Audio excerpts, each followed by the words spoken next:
नमस्ते। आप सभी का स्वागत है आज के इस कार्यक्रम में और आप सभी से अनुरोध है कि कृपया हमारी चैनल को सब्सक्राइब तो अवश्य कर लें। मुझे पता है कि आप सभी लोग चैनल देख रहे हैं, लेकिन बहुतों ने उसमें से सब्सक्राइब नहीं किया है और उनको थोड़ा-सा 5 सेकंड एक्स्ट्रा लगेंगे। कृपया नीचे जाएँ, सब्सक्रिप्शन बटन दबाएँ, सब्सक्राइब बटन और साथ में बेल आइकॉन भी दबा लें, वीडियो को लाइक भी कर लें। हमारे साथ हैं आज कर्नल आरएसएन सिंह जी। और कर्नल आरएसएन सिंह जी के साथ हम आज चर्चा करेंगे कि आखिरकार ये मिडिल ईस्ट में हो क्या रहा है? अब आपको पता है कि इतने दिनों तक जो इमाम ख़ुमैनी थे, यानी अ, अली ख़ुमैनी, सुप्रीम लीडर, और अली ख़ुमैनी साहब का जो है वो आपको पता है कि एयर स्ट्राइक में मारे गए थे वो, और आज तक उनका उनको दफ़न नहीं किया गया था। तो अब उनको दफ़नाया जाएगा, उसकी बड़ी सेरेमनी होगी। क्या-क्या होगा, कैसे-कैसे होगा? चलिए सीधे चलते हैं कर्नल आरएसएन सिंह के पास और उनसे पूछते हैं कि ये जो हो रहा है, इसका क्या महत्व है? दीक्षित साहब, आपके दर्शकों को मेरा नमस्कार। देखिए, ये जो फ्यूनरल जो होने जा रहा है, आपने बिल्कुल सही कहा। 4 महीने के बाद हो रहा है। 4 महीने तक उनकी डेड बॉडी को प्रिजर्व करके रखा हुआ था। कैसे करके रखा हुआ था नहीं मालूम, लेकिन ये अपने आप में केवल एक ये सिंपल फ्यूनरल का इवेंट नहीं है। ये एक बहुत बड़ा, ये एक इपॉक मेकिंग आप कहिए, एक जियो पॉलिटिक्स के नजरिए से, पॉलिटिक्स के, ईरान के पॉलिटिक्स के नजरिए से और शिया थियोक्रेसी के जी। नजरिए से एक बहुत बड़ा, बहुत एक इम्पोर्टेंट ये है इवेंट है। इसके कई कई पहलू है। पहले मैं अ, थोड़ा सा आपके दर्शकों को बता दूं कि ये पूरा किस तरह से ये कंडक्ट होगा, उसके बारे में बता दूं, और उसके बाद मैं इसका पूरा विश्लेषण मैं देने की कोशिश करूंगा। और हम इसको देखते हैं कि इससे जुड़ी हुई और कौन सी बातें हैं। तो देखिए, अभी तक तो पूरी दुनिया का जो अटेंशन जो था वो रिमिटेड था हॉर्मुज, न्यूक्लियर इश्यूज, सैंक्शंस, ये सब लेके। और फिर ये अचानक अभी जो पूरा जो डिस्कोर्स है वो ये अयतुल्ला ये खमेनाई की फ्यूनरल के ऊपर आ गई है। अ, अगर आप क्लेम्स पे जाएं तो ये largest state funeral in the history of Islamic Republic ये होने वाला है। और आपके दर्शकों को बता दें कि अ, अब जैसा कि दीक्षित साहब ने कहा कि 28 फरवरी को पहले ही दिन ये इनको निशाना बनाया गया था इसराइल और यूएस के स्ट्राइक्स में। यह व्यक्ति 37 साल तक ईरान का अयतुल्ला था, ठीक है। और 81 से 89 रुहुल्लाह खोमेनी के मृत्यु के बाद अ, ये प्रेसिडेंट भी था, ठीक है। तो उनके समय में तो कह रहे हैं कि कोई 10 किलोमीटर लंबा ये प्रोसेशन होगा। इमाम हुसैन स्क्वायर से शुरू होगा तेहरान में और फ्रीडम स्क्वायर पर खत्म होगा। 1979 में ये फ्रीडम स्क्वायर जो था, उस जो इस्लामिक रेवोल्यूशन हुआ था, तो उस समय मास गैदरिंग्स वहीं पे होते थे। तेहरान के जो मेयर हैं वो क्लेम करते हैं कि कोई 20 मिलियन यानी कि 2 करोड़ लोग उनके इस फ्यूनरल को अटेंड करेंगे। ये प्रोसेशन जो है ये कौम जाएगी, जो कि शिया इस्लामिक लर्निंग का कहते हैं बहुत बड़ा सेंटर है, जहाँ 12 शिया का बहुत बड़ा सेमिनरी है वहां पे। वहां से बॉडी फिर इराक जाएगी और इराक में नजफ और करबला, जहां इमाम जो फर्स्ट इमाम जो इमाम अली थे, अली जो थर्ड इमाम हुसैन के, और थर्ड इमाम हुसैन के वहां पे श्राइन्स है। तो वहां से लेकिन इनकी जो फाइनल बरियल जो होगी वो होगा मसहाद में, 9 जुलाई को होगा, जो कि खामेनाई का बर्थ प्लेस है। और तेहरान को आपको बता दें, तेहरान में 21 डिस्ट्रिक्ट्स हैं, जिसमें कि हुक्म दिया गया है कि जो 31 प्रोविंसेस जो है ईरान के, वहां से मोरनर्स को अलग अलग इलाके डेजिग्नेट किए गए। तो आप समझ सकते हैं कि इसमें कितना स्पॉन्टेनियस है, कितना लोगों को मोबिलाइज किया जा रहा है और सरकारी तंत्र के द्वारा। लेकिन वो 21 डिस्ट्रिक्ट में अलग अलग वो एरिया बांटे हुए कि आपने यहाँ छाती पीटना है, अपने यहाँ छाती पीटना है, अपने यहाँ छाती पीटना है। ठीक है सर, ठीक है। अब देखने वाली बात ये है, जो हम लोग सब जिसका बहुत एक क्लैरिफिकेशन जो है, जो सारे जो लोगों को बाहर से जिनको इनवाइट किया गया है अलग अलग देशों से, इनको मशाद में इन्वाइट किया गया है या कि ये पहले दिन से पहले दिन आई थिंक पहला दिन, आखिरी दिन वो नहीं, वो मेरे ख्याल से जब शुरुआत होगी इनका जनाजा जब निकलेगा तो उसके बाद से वो एक स्पेशल सेरेमनी होगी।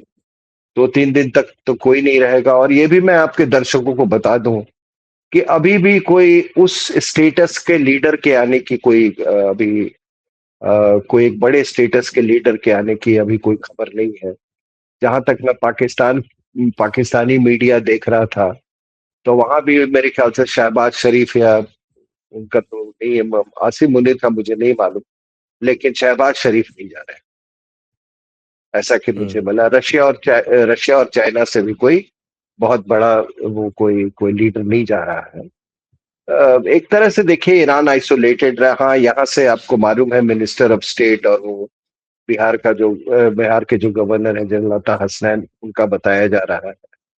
हालांकि कुछ हमारे लोग आजकल जो ईरान के बहुत वो क्या बोले, जो कि खमेनाई के जो कुछ खास आदमी उनके मृत्यु के बाद हो गए हैं, वो लोग, उन लोगों का कहना है कि प्रधानमंत्री को जाना चाहिए। तो एनीवे, अब सबसे बड़ी उत्सुकता और रुचि वाली बात हमारे लिए है कि मुज्तबा खमैनी इस फ्यूनरल में दिखते हैं कि नहीं दिखे। बहुत सारी अटकलें लगाई जा रही थी कि इनको बहुत सीरियस इंजरीज हो गए हैं, ये अपने कहीं से ये हॉस्पिटल से ये फंक्शन कर रहे हैं, और आखिर ये बेटे भी हैं और he is the supreme leader also. तो इनका होना, अगर ये होते हैं तो उसका फर्क तो पड़ेगा ही, उसका असर होगा। लेकिन अगर वो नहीं दिखे तो इसका और बड़ा असर पड़ेगा।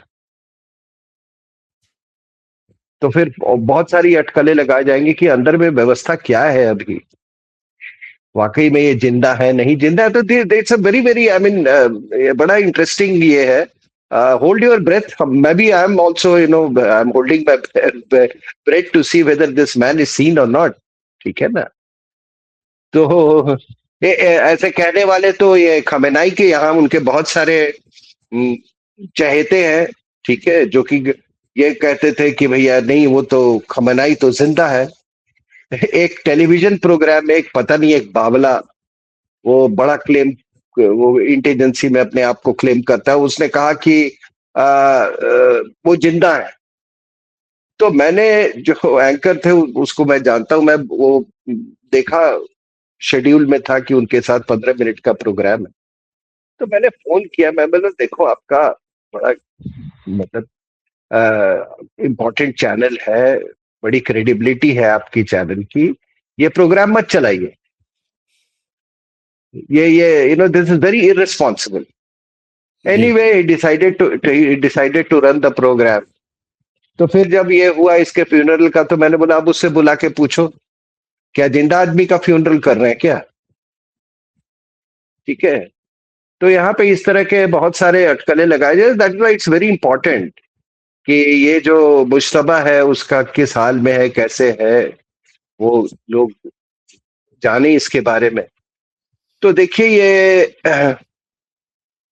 1989 में मैं बता दूं, जब अयतुल्ला खुमैनी का जब फ्यूनरल हुआ था, तो बड़ी भगदड़ मच गई थी, यहाँ तक कि लोग उसके कफन को फाड़ने लगे।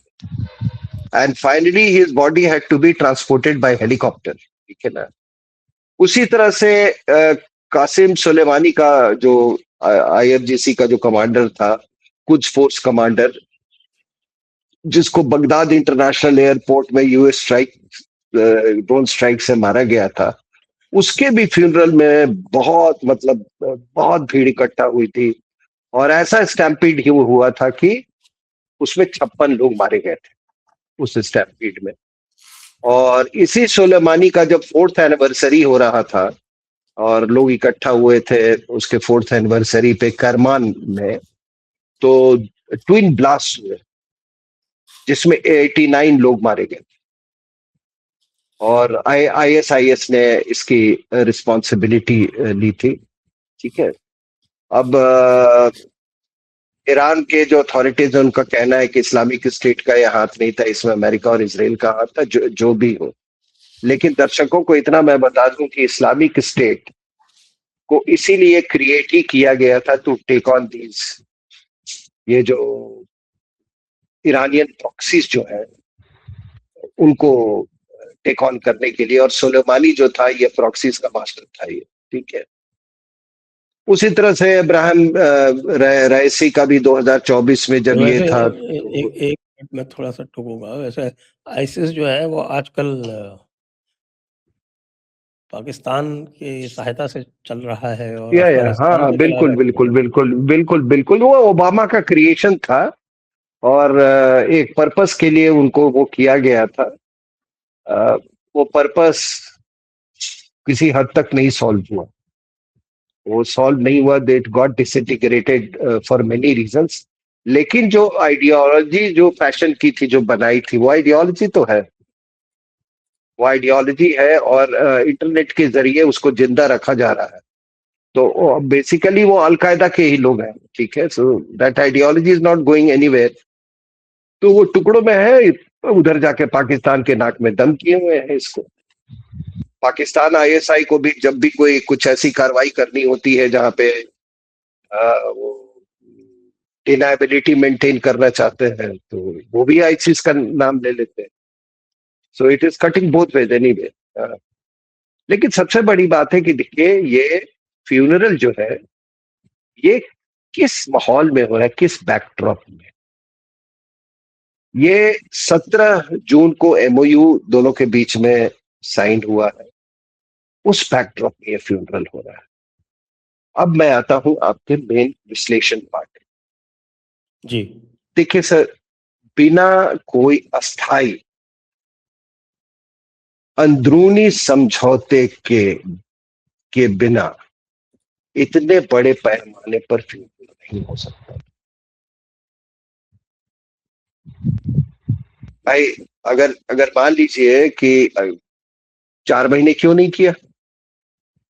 4 महीने इसीलिए नहीं किया ना कि पता नहीं कब हमला हो जाएगा, कहां कहां बम बम गिरेगा, कौन बम गिरा देगा, इस बात का खौफ था, इसलिए नहीं हो रहा है।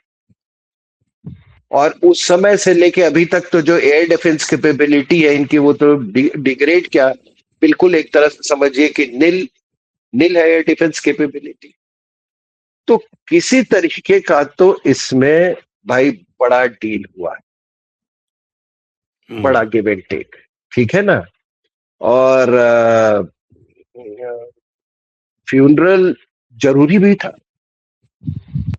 तो जरूरी इसलिए है कि ये जो रेजीम है उसके लेजिटिमेसी का, उसके वर्चस्व का सवाल है, उसके लेजिटिमेसी का सवाल है, उसके एग्जिस्टेंस का सवाल है।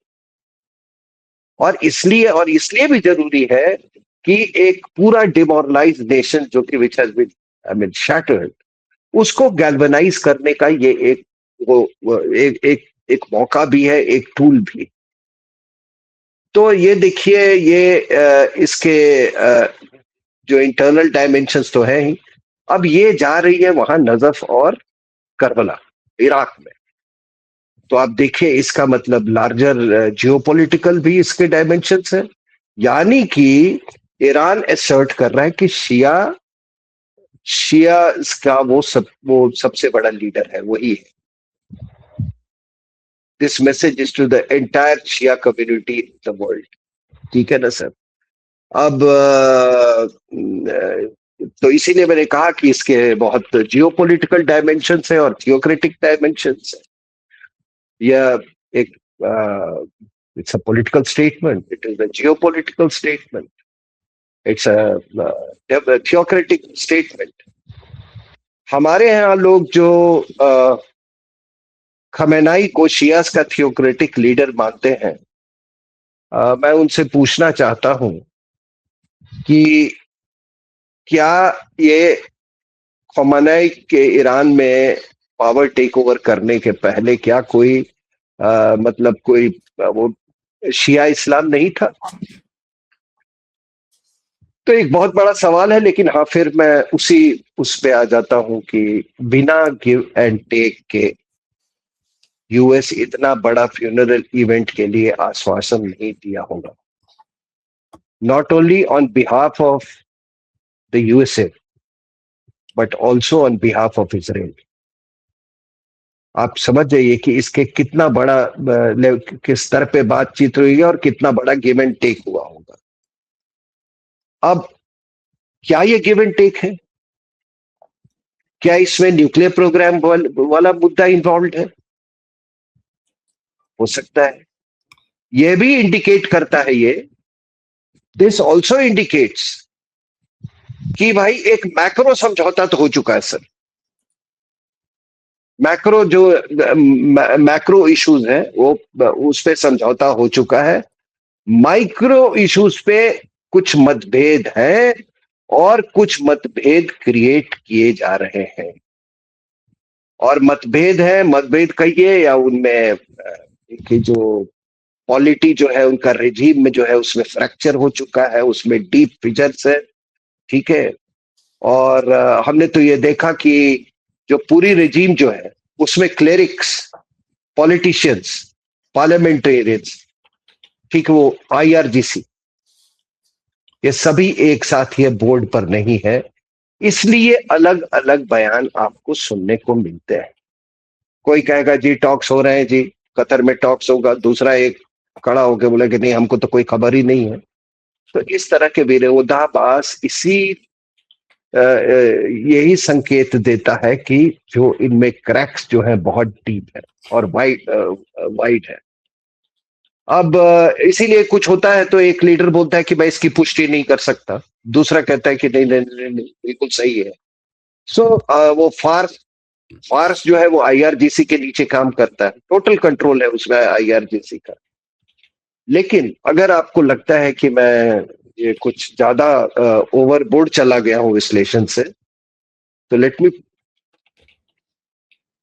मी pose this question, where is Vahidi? Vahidi कहां है?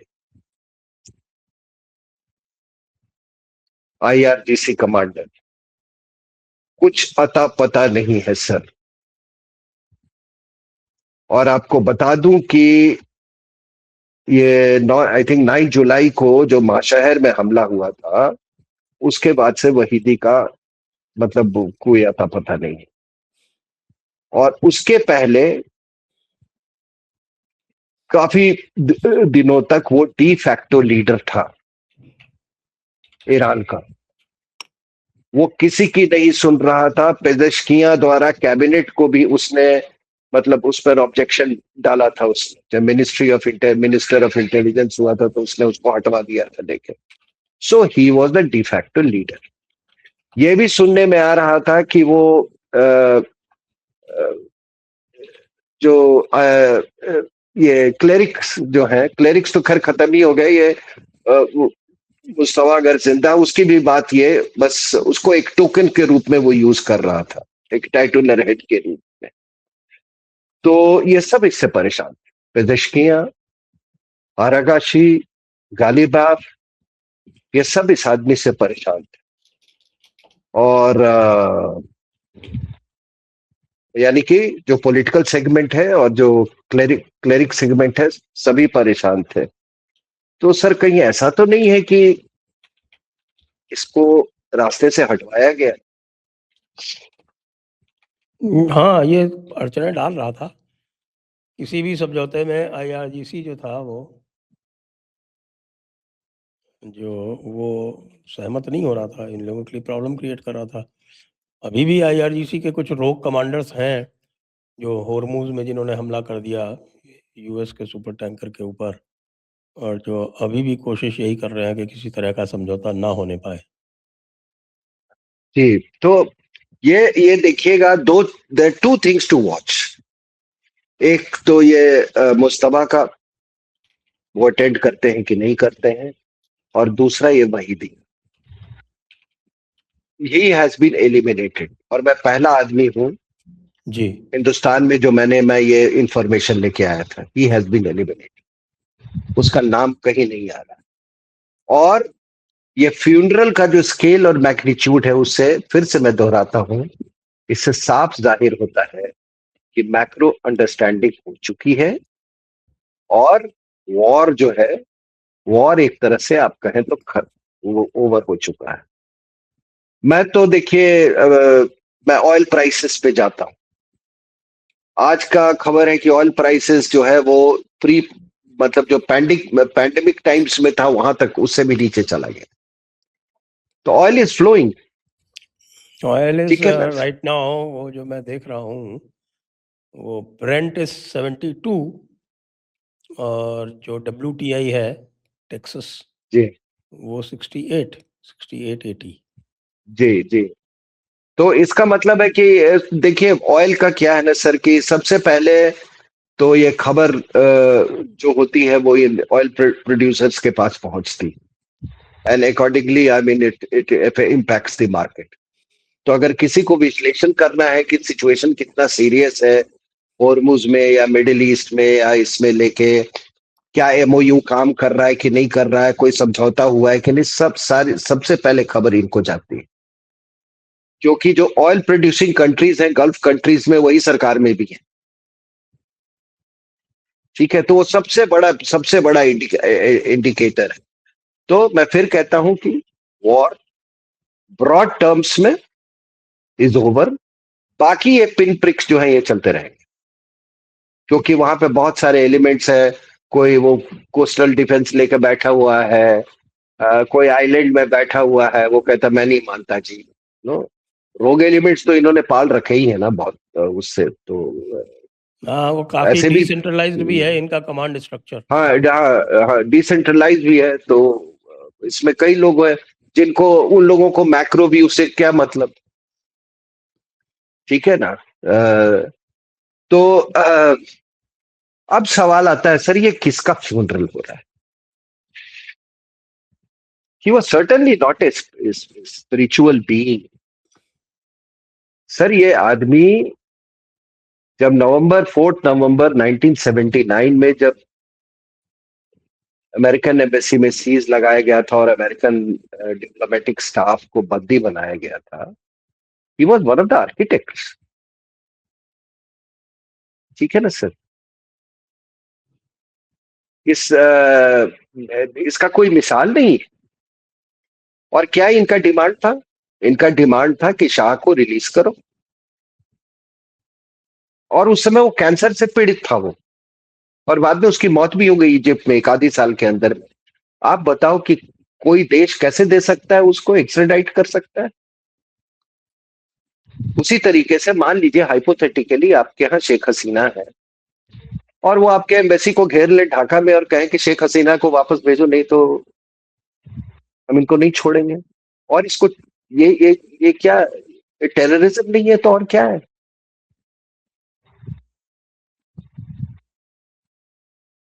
दूसरा ये देखिए कि आ, ये जितने आपके डायरेक्शन जो हिजबुल्लाह हुतीज, ये हिजबुल्लाह हुतीज एंड हमास, और बाकी जो इराक में ग्रुप्स हैं ये वगैरह, इसका सर आर्किटेक्ट कौन था? यही व्यक्ति था। He was the right hand man of Ruhollah Khomeini. इसने ये टेरर प्रॉक्सीज तैयार किए थे।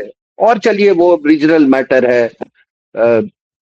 बाकी ये सब कहना कि Israel doesn't have right to exist, नक्शे से मिटा देंगे ये वो।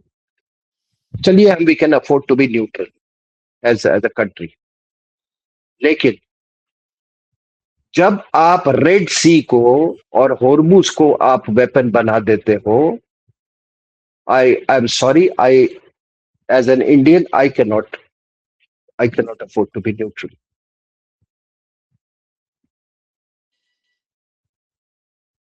आप इंटरनेशनल वाटर्स को, जो कि किसी इंटरनेशनल लॉ से गवर्न है, जो अनक्लॉज से गवर्न हो रहा है, पूरी दुनिया को आपने ब्लैकमेल करना शुरू कर दिया। एंड हमने we lost $30 billion because of disruption of Red Sea. और फिर इस आदमी को महान वो और स्पिरिचुअल नेता बता रहे हैं, बाकी आप छोड़ दीजिए। दूसरा क्या है सर कि आपको मैं बताता हूं, एक IRGC का एक थिंक टैंक है, उसका नाम है मरकजे बरिश्ता ये डॉक्ट्रिनल अमानियत बेदून मर्ज, यानी कि doctrinal analysis centre for security without borders. इसके डायरेक्टर एक थे हसन अब्बास। और 2006 में जो एक एनिवर्सरी थी, किस चीज की एनिवर्सरी? अयुतुल्ला खोमेनी ने जो सलमान रश्दी के खिलाफ जो फतवा जारी किया था, उसका एनिवर्सरी थी। और उसमें उन्होंने ये कहा था कि वेस्ट जो है वो सुसाइड बॉम्बिंग को टेररिज्म करार देता है, लेकिन ये नो इस्लाम में बहुत नोबल एक्सप्रेशन है। ठीक है, ये तमाम चीजें ये उसने कहा। और उसने IRGC का थिंक टैंक है।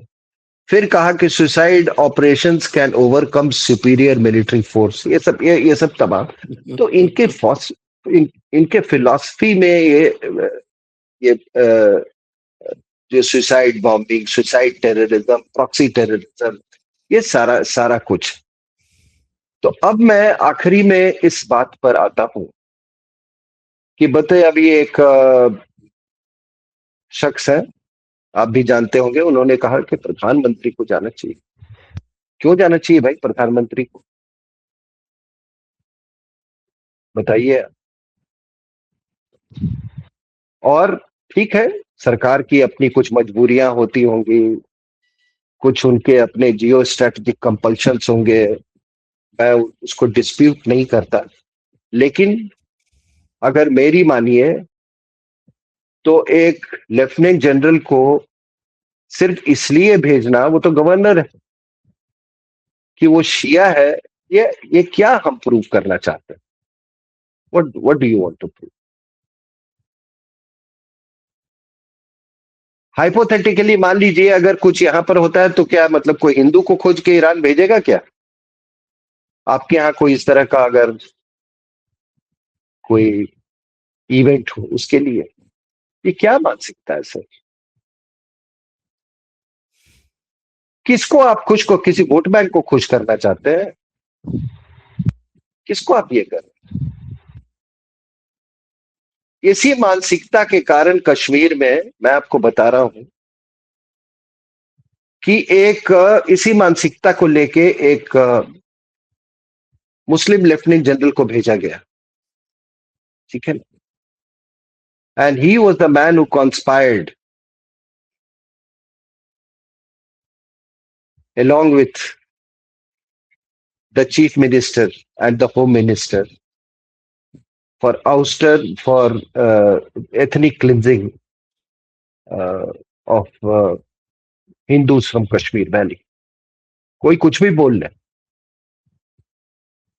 और कमांडर बैठा हुआ है, अरे तुम 10 गाड़ियां ही चला देते, सारे मस्जिदों से लाउड स्पीकर बंद हो जाते।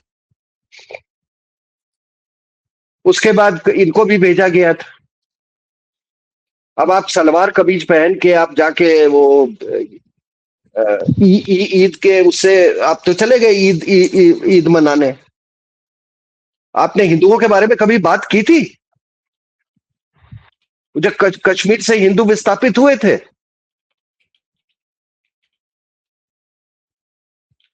अगर हाइपोथेटिकली आप समझिए कि यही बात उल्टा हो जाता,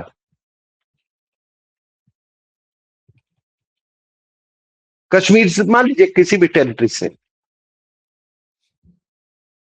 मुस्लिम्स का एक्सोडस होता, कितने टेररिस्ट पैदा हो जाते। तो हमको ये स्टेट का ये सब ड्रामा, हमने इससे कुछ नहीं होता है। कल आपसे मैं बांग्लादेश के बारे में बात कर रहा था। देखिए वहां पर मुझे एक चीज की बहुत खुशी है कि जहां तक जब पाकिस्तान बन गया, बांग्लादेश और पहले ईस्ट पाकिस्तान बना, फिर बांग्लादेश बना, फिर वेस्ट में अलग हो गया, तो उसमें ग्रे जोन का कोई सवाल ही नहीं है। तुमने तो पाकिस्तान इसीलिए कहना है कि भाई we are black and white, हम साथ रह ही नहीं सकते, हमारे यहाँ कोई ग्रे जोन वाला है ही नहीं, कोई सवाल ही नहीं उठता है ग्रे जोन का। तो तुम कहां बीच में ग्रे जोन लेके बैठे हुए हो?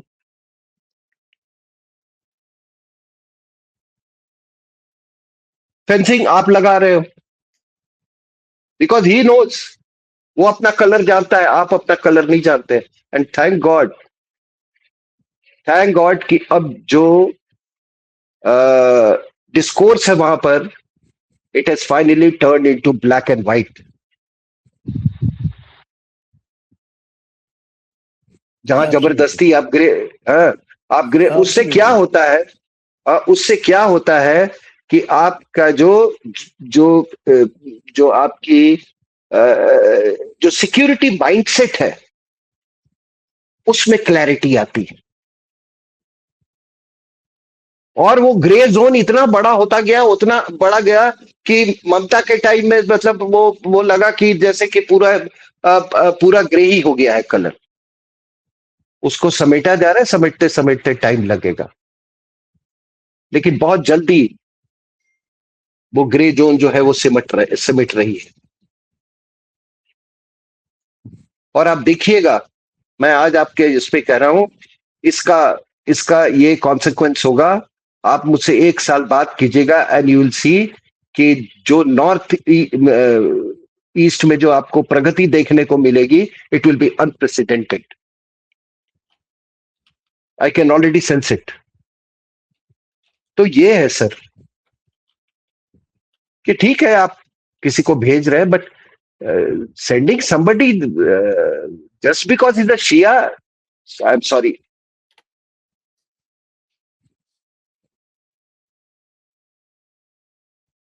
मैं अपनी तो बात यही समाप्त करता हूं सर। आपके हिसाब से किसको भेजा जाना चाहिए? कुछ नहीं, एक मिनिस्टर ऑफ स्टेट जा रहा है, काफी है। वो भी मेरे हिसाब से तो किसी को नहीं भेजाना चाहिए। ये क्या, मैं तो एग्जांपल दिया ना। पहले तो $30 बिलियन उसे लो ईरान से, जो हमने लूज किया था रेड सी के उसमें। होर्मुज में कितना हुआ वो अभी नहीं जोड़ा हूं मैं।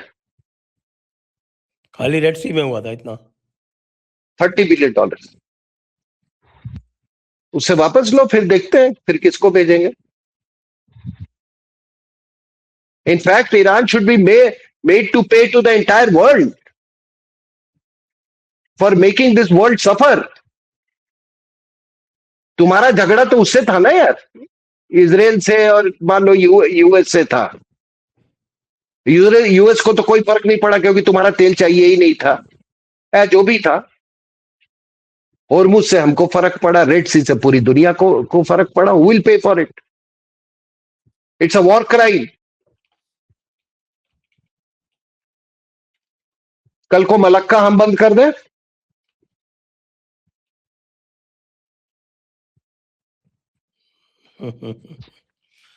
जो भी जो भी आउटकम हो, जो भी इसका आउटकम हो, ये जो पता नहीं एमओयू वो क्या इनका बकवास आपस में हो रहा है, लेकिन जो भी फ्यूचर में अरेंजमेंट हो, एक ऐसा डेटरेंस हो कि कोई दुनिया की ताकत फिर ये डेयर ना कर सके ये इंटरनेशनल वाटर्स को क्लोज करने की, बिकॉज ये आर्टरीज है सर, ये आपकी भी आर्टरी है।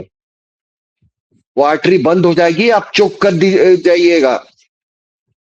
वो ठीक है, वो मेन आर्टरी जब चोक हुआ तो आपको वो बाईपास जो एक आर्टरी जो उधर से रशिया से खुल गया आपका, दैट वाज जस्ट इंसिडेंटल, वरना आप चोक हो जाते बिल्कुल, अगर वो आर्टरी नहीं है वो होता। वो कहते हैं ना वो बाईपास सर्जरी में वो के हार्ट में कि कोलैटरल्स जो होते हैं, ठीक है ना, कोलैटरल्स के कारण आप बहुत मतलब आप बच जाते हैं। तो वही कोलैटरल्स था, थोड़ा वेनेजुला से आ रहा था, थोड़ा और ज्यादा रशिया से आ रहा था, कोलैटरल्स के चलते बच गए, otherwise you would have choke to death.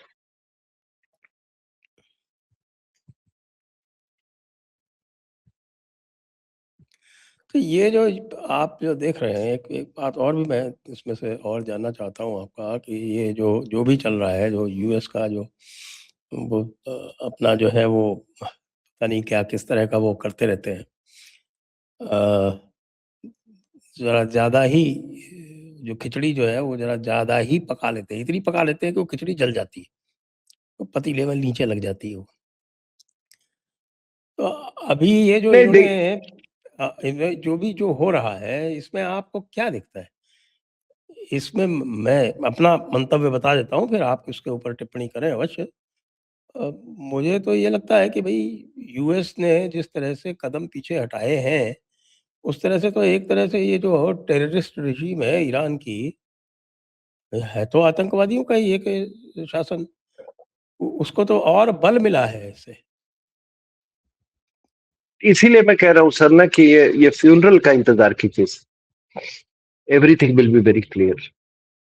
Regime क्या होगा, क्या क्या रेजीम का नया रूप होगा, who will be calling the shots. अगर मान लीजिए मुस्तफा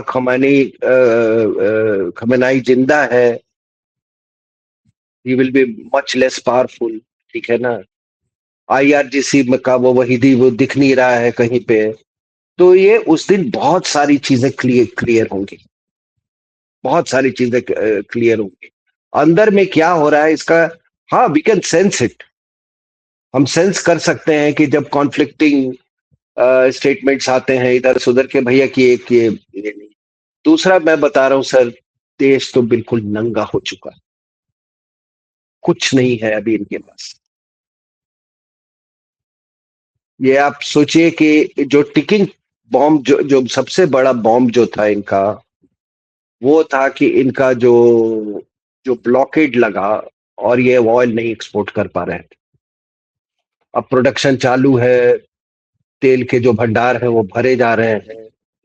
सिचुएशन ये आ गया था कि और वेल्स को सील करने की बात आ गई थी, और आपने सील किया तो एक आध जनरेशन तो वो खोलते हुए निकल जाएगा उसमें।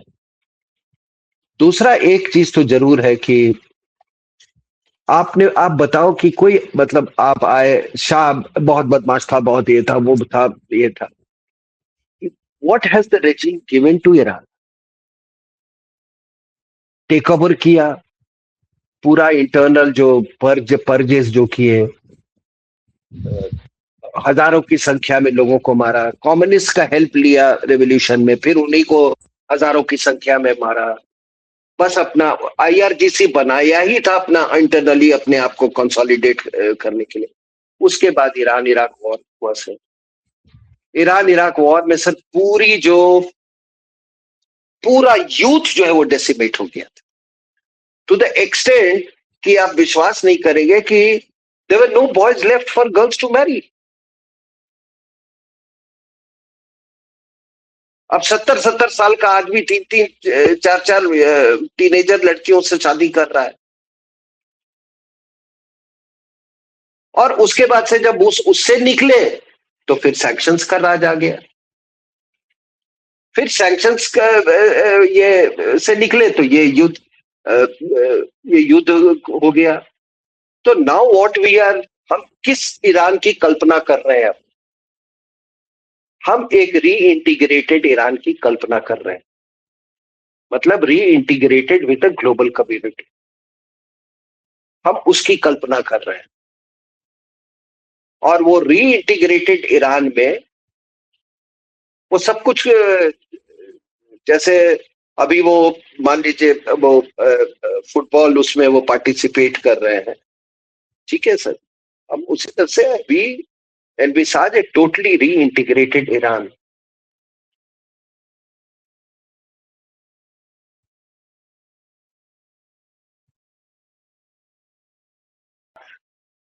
इस इसलिए मैं कह रहा हूं हम जो कल्पना कर रहे हैं वो एक रीइंटीग्रेटेड ईरान की हम कल्पना कर रहे हैं। और ये रेजीम और जिस रीइंटीग्रेटेड ईरान की हम कब्जा कर रहे हैं, they cannot coexist. I can tell you this much. Regime in this form.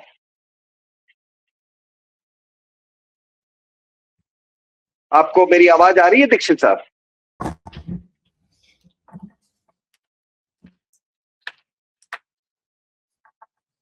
आप बीच में आपका कुछ हाँ, थोड़ा सा मेरा डिस्टर्ब हो गया था।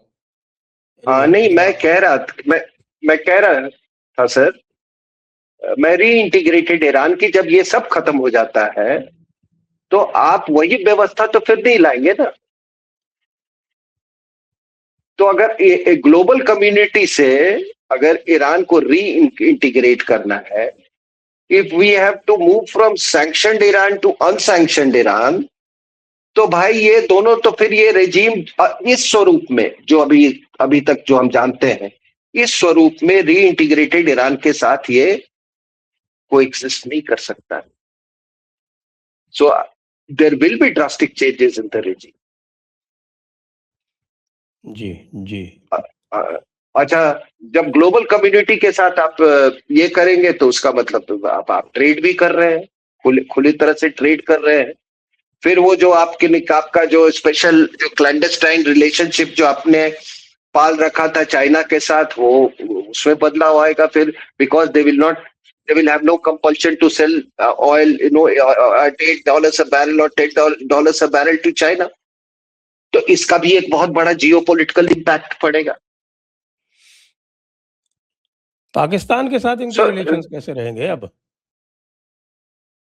सर देखिए, पाकिस्तान तो ये मान रहे हैं कि पाकिस्तान ने धोखा किया है मीडिएशन में, इसीलिए वो कतर के साथ गए। तो स्विट्जरलैंड में कह भी दिया था कि पाकिस्तान का कोई रोल नहीं है। देखिए, एक बात तो है कि under the given circumstances American के पास कोई ऑप्शन नहीं था but to use the services of Pakistan, क्योंकि all through this sanction period ये जो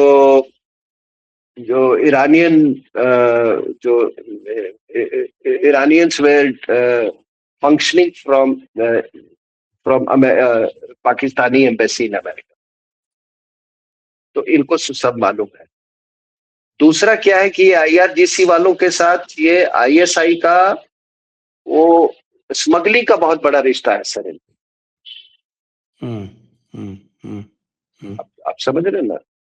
तो वो भी एक बहुत बड़ा चैनल है, क्योंकि ये आईआरजीसी वाले they are just like Jamaate Islami sir, और they are just like Pakistan military sir. इनके सारों के बच्चे, ये गालिबाफ, ये आपका लारजानी जो मारा गया, हाँ, ये सबके बच्चे वेस्टर्न कंट्रीज में। तो देयर इज, वो बिल्कुल एक ही तरह के हैं सर ये ऑर्गेनाइजेशंस, ये आपका जमाइते इस्लामी, ये आपका पाक आईएसआईएन पाक मिलिट्री, और ये जो आईआरजीसी। और कहते हैं ना कि जैसे Jamaate Islami in Bangladesh, it is they have got a huge economy, ठीक उसी तरह से आईआरजीसी कुछ रिपोर्ट्स के मुताबिक वो they control 40% of the Iranian economy. तो उनको तो ऐसे उनको पैसा मिल रहा है स्मगलिंग वगैरह से, तेल का स्मगलिंग होता है, कई चीजों का स्मगलिंग होता है उधर से। यू विल बी सरप्राइज्ड कि ड्रग्स जो नारकोटिक्स है उसमें ईरान बहुत बड़ा वो रोल प्ले कर रहा है, नारकोटिक्स स्मगलिंग।